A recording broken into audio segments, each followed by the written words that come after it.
తమిళనాడులో సంచలనం సృష్టించిన సాతాన్ కులం లాకప్ డెత్ కేసులో మదురై కోర్టు చారిత్రాత్మక తీర్పు వెలువరించింది. తండ్రి కొడుకులను కస్టడీలో అత్యంత క్రూరంగా హింసించి చంపిన 9 మంది పోలీసు అధికారులకు మరణశిక్ష విధిస్తూ కోర్టు సంచలన నిర్ణయం తీసుకుంది. ఈ తీర్పు దేశవ్యాప్తంగా చర్చనీయాంశమైంది.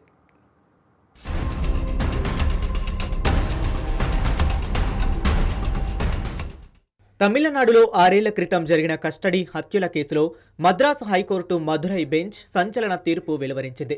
తండ్రి కొడుకుల్ని కస్టడీలో హింసించి చంపేసిన కేసులో 9 మంది పోలీస్ అధికారులకు మరణశిక్షలు విధిస్తూ అరుదైన తీర్పును వెలువరించింది. ఈ కేసుకు అత్యంత క్రూరమైన అధికార దుర్వినియోగానికి పరాకాష్ట, అరుదైన నేరాల్లోకెల్లా అరుదైనదిగా కోర్టు అభివర్ణించింది.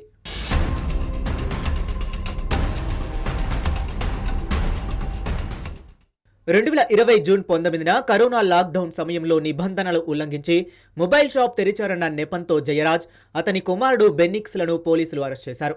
సాతాన్ కులం పోలీస్ స్టేషన్లో వీరిద్దరినీ రాత్రంతా అమానవీయంగా అత్యంత క్రూరంగా చిత్రహింసలకు గురిచేశారు.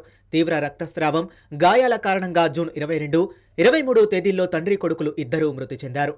ఈ కేసును అరుదైన వాటిలోకెల్లా అరుదైనదిగా అభివర్ణించిన సెషన్స్ జడ్జ్ జి ముత్తుకుమారన్ నిందితులకు గరిష్ట శిక్ష విధిస్తున్నట్లు ప్రకటించారు.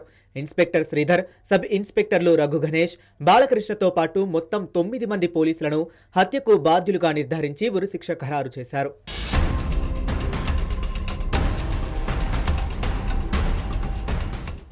కస్టడీ హింస అనేది యాదృచ్ఛికంగా జరిగింది కాదని, అది ముందస్తు ప్లాన్ ప్రకారం రాత్రంతా కొనసాగిందని సిబిఐ సమర్పించిన ఆధారాలను కోర్టు ఏకీభవించింది.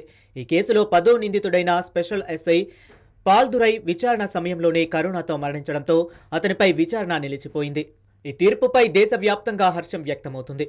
బాధితుల కుటుంబానికి ఎట్టకేలకు న్యాయం జరిగిందని, అధికార గర్వంతో సామాన్యులను హింసించే పోలీసులకు ఇదొక గుణపాఠమని మానవ హక్కుల సంఘాలు పేర్కొంటున్నాయి.